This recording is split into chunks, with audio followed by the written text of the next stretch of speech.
What is up, everyone? It's Friday. Thank goodness. It was a week and a half.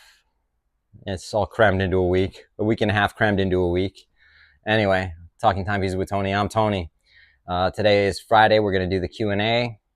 If are you a new subscriber, you haven't been paying attention, every Friday we do a Q&A. And if you would like to have a question featured on the Q&A, all you got to do is ask in the comments below, and I will feature it on an upcoming Q&A. Don't ask me the question on Instagram. It's really just got to come from YouTube. It makes more sense to me that way. And plus, I miss a lot of things on Instagram because I got better shit to do than just sit there on my phone all day like a lot of people. Today, I am wearing my Pasha de Cartier de Cartier Pasha. Anyway, so let's roll the intro and we'll get into it.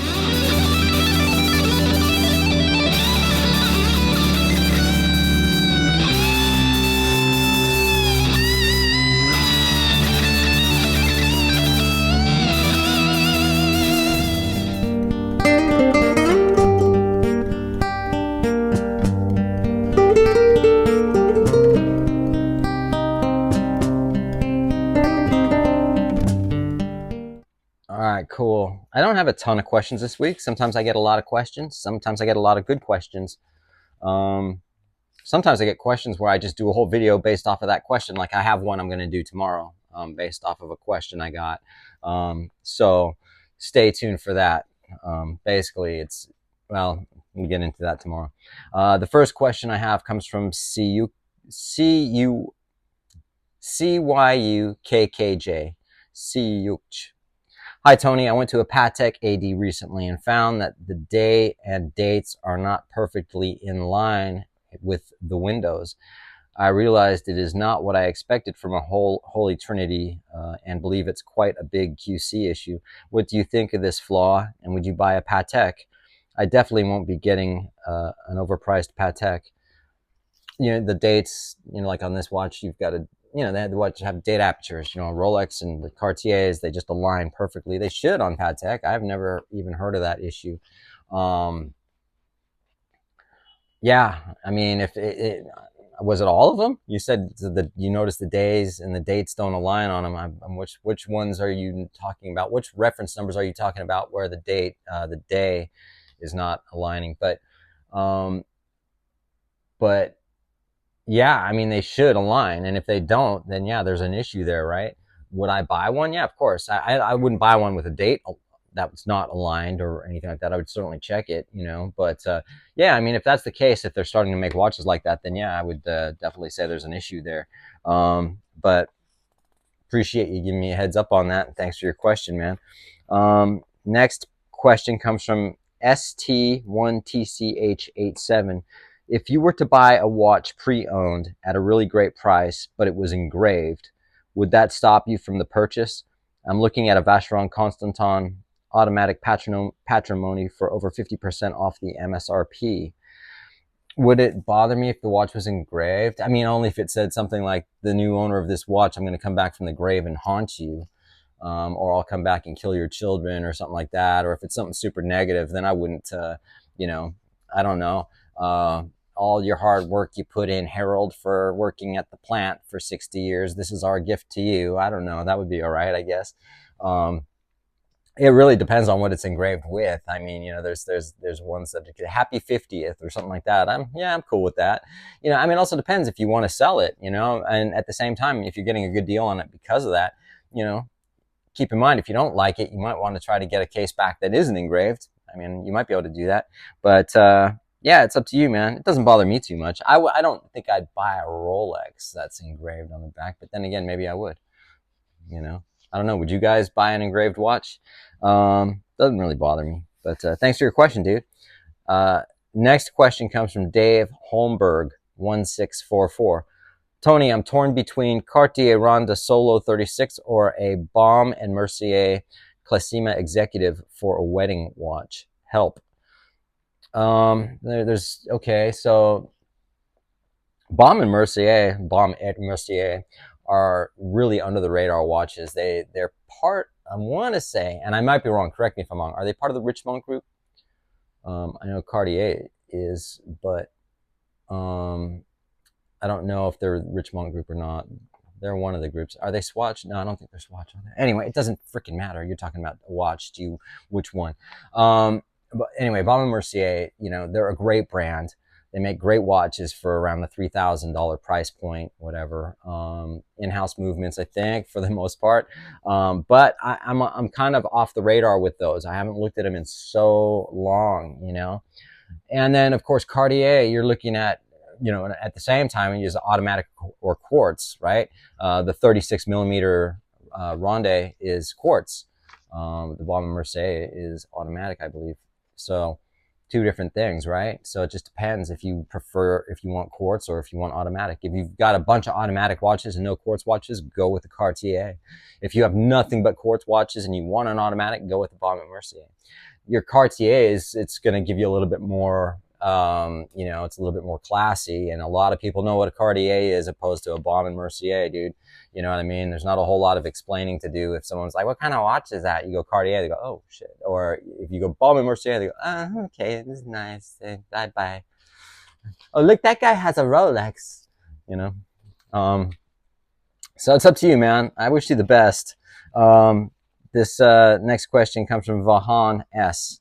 What's up, dude? Regular commenter and follower on the Instagram. So if you guys want to follow me on Instagram, you can. Same, Talking Timepieces with Tony. Great video, Tony. Thanks, man.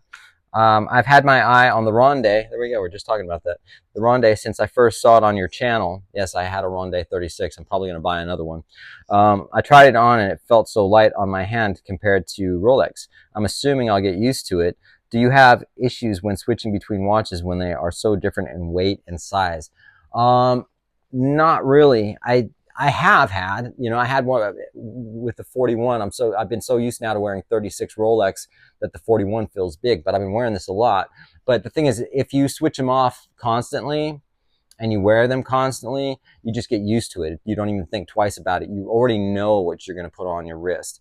It's like having different cars. If you've got more than one car, if you got two cars or three cars, say for instance, you have, say, one's like a sports car, one's a sedan, and one's a truck, you know, it's like, you know, first, if you're used to driving like a little Honda Civic or something, you get into a Bronco or something, it's going to seem huge, right? But then the more you drive that, it's not going to seem so big. You're going to get used to it. And then when you get into the Honda, you're going to think, it's like, oh my God, this thing's tiny, you know? I could freaking do a handbrake 180 turn into a parking space and parallel park. But no, it's how often you wear them. And actually the Cartier is so awesome to wear because it is light. You know what I mean? I also love the fact that it's quartz, you know, that you just don't have to worry about setting the time. It's like set it, forget it, and it's there, and it's always keeping perfect time. It's awesome. So I would recommend it, dude. It's a great watch. So I always appreciate your questions. Thanks, man. Paco. Crazy kitty. This is from Toasted Bagel 99. Question for next time. What are your thoughts on Tag Heuer, and what is your favorite watch from Tag Heuer? What are my thoughts on Tag Heuer? Not a lot, man. I mean, I think that now that Julien Tournaire, who was the president of, or the CEO of Zenith, has moved up to Tag, I'm hoping he's going to do some really good things with Tag. I don't have any real beef against them. I mean, I mean, when they make a $23,000 watch with a tourbillon, and it looks so out of place on that watch, the tourbillon. I mean, it looks like a freaking milk bucket under a bowl. You know what I mean? It just doesn't belong there. You know, pork chop at a vegan wedding or whatever, man. It's just not, it doesn't work. You know. I still want to check out the F1, the Tag Heuer. I want to check him out. But I don't really have a specific favorite. I think their new chronographs are pretty cool. I don't even know what they're called. I haven't really looked at them, you know, so I don't really have a whole lot to say about them. I had a Tag Heuer Link back in the 90s, if anyone remembers those. Those were like the go-to watches, man, you know, Tag Heuer, yeah. But thanks for your question, dude. Davis Prince, 5616. Hey, Tony. Hey, Davis. Long time no questions. Thanks for the Q&A. I have a green 41mm OP, a GMT Master 2 Sprite, and a Starbucks Submariner date. What should be my next Rolex? Thanks, Tony, as always. I don't know. Try a no date sub 124060. You know, you have a sub, but you've got You got an OP, that's not a date. You got a GMT, that's a date. And you got a sub, that's a date. So you maybe want to balance it out and get something with no date. Try the Submariner, or just roll the dice, see if you can get a Daytona, or a 1908. Let's dress it up a little bit, man. So I wish you the best on whatever you may decide you want to get.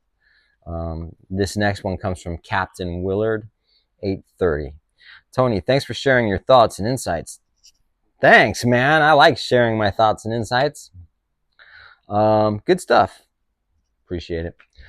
I'm curious, what do you think about the MoonSwatch Speedmaster? I own a Speedmaster Reduced, which I enjoy wearing. Do people tell you that's not a real Speedmaster because it's a reduced, smaller? Can't have that. It's not really a Speedy. That didn't go on the moon. Didn't go on the moon at all. Well, neither did your Speedy. I'm not giving you shit, dude. I'm just saying the way people are, Let's see. I bought the Swatch because I was a teenager in the 80s, and it brought memories from the Swatch watches I owned and paid for with my hard-earned money from my part-time job at the mall.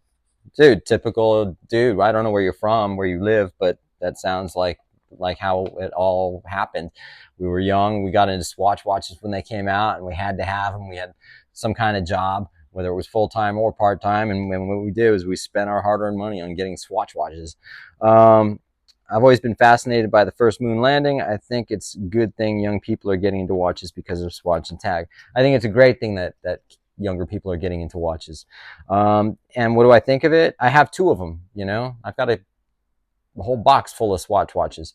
And I've got two of the MoonSwatch Speedmasters. Yeah, they're cool, man. I mean, when they first got announced that they were coming out, I was freaking out. I was all doing videos, man. I don't know if it was this channel or if it was my previous channel, but I think it was this channel. Yeah, I love it, man. I love them. I don't wear them all that much, but they're just in my box. I mean, a watch box. They're not like in a box in the closet or anything like that. They're all nice in a box. So yeah, I do love the MoonSwatch, and the Blancpain 50 Fathom Swatch as well. So thanks, man, for your question. Next question comes from Kevin P4305. Hey, Tony, great video as usual. Thanks, man. I have two questions. Okay. I know you have previously mentioned that Meta Girl is your sister. She seems to be really into the watch world as you are. She is, and she is. Would you consider collabing with her in a video? Also, you definitely didn't hold back on some popular watch YouTubers. Are there any out there that you think are genuine? Thanks. As far as doing a collab with Meta Girl, I mean, yeah, dude. I mean, I'm down with it. And yeah, she's a huge watch fanatic.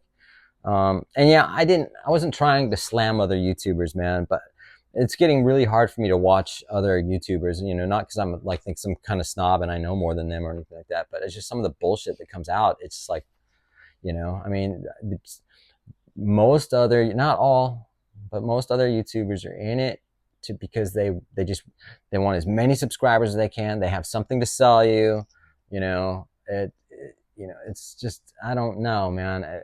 And there is some YouTube channels I like, and I'm not going to mention the names. There's a couple, but other than that, I think there used to be a period of time I'd turn on, because I watch YouTube on my TV. I've got a big TV and I watch YouTube on my TV. So I used to, there used to be so many watch channels, it seems like they're all just dwindling and fading off. You know what I mean? So, but there's a couple I watch and a couple I like. Some I can watch for a minute and turn it off. And, some of them are into that corporate sponsoring shit, you know what I mean? And also, what is it that they can get for free? Like free straps and stuff like that, man. I get see, what you guys don't understand is I get hit up quite often to, hey, do you want to do a collab? Do you want to fucking check out my shit and do a review on your channel? And if it's something that's not interesting to me, I just literally don't care. I'm like, no, dude. Or, what have you got? I got one right now. I'm like, what do you have? Do you have, this is what I would be interested in. And if you have that, then I will do it. Otherwise, you might have some pretty cool stuff, but not enough for me to want to do a whole video on it. I'm not going to sell out my channel to whether I get some free stuff or not. I don't care, or get paid or whatever. It doesn't mean shit to me. So sorry about that. That was a little bit of a rant, wasn't it? Thanks for your question, Kevin. Thanks, Kevin. Appreciate it. Fabian Pradov, I really enjoy your videos. Thanks, dude. My question is, how difficult do you think it could take to get a Yachtmaster 40? You think it's easier to get an Explorer 2 than a Yachtmaster, or vice versa? Depends on your AD, man. What kind of area do you live in? What's popular in that area? You know what I mean? If yachting and boating is in your area, then it'd be easier to get an Explorer 2 than it would be a Yachtmaster, I would imagine. But they shouldn't. Yachtmaster and Explorers should not be difficult to get at all. If for the most part, you probably won't walk in and get one right away, but you wouldn't have to wait that long. They're not as sought after like the Yachtmaster. But it's if you like them both, try to get both. But if you can only get one, figure out what it is you like. Which one do you like? The Submariner kind of look, because that's what a Yachtmaster is. It's more of like a glorified Submariner helicopter. Just got thrown off. Happens. All right, man. So that's up to you. Anyway, I appreciate everyone who likes, subscribes to my channel, all that good stuff. It helps me stay motivated. That's the only thing I look for, is people that I hope that I like your interaction and all that stuff like that. That's what keeps me going on this channel. Anyway, we'll catch you tomorrow. I got a pretty good video coming tomorrow, I think. I mean, I'm just going to be winging it off the top of my head like I do with this. But all right.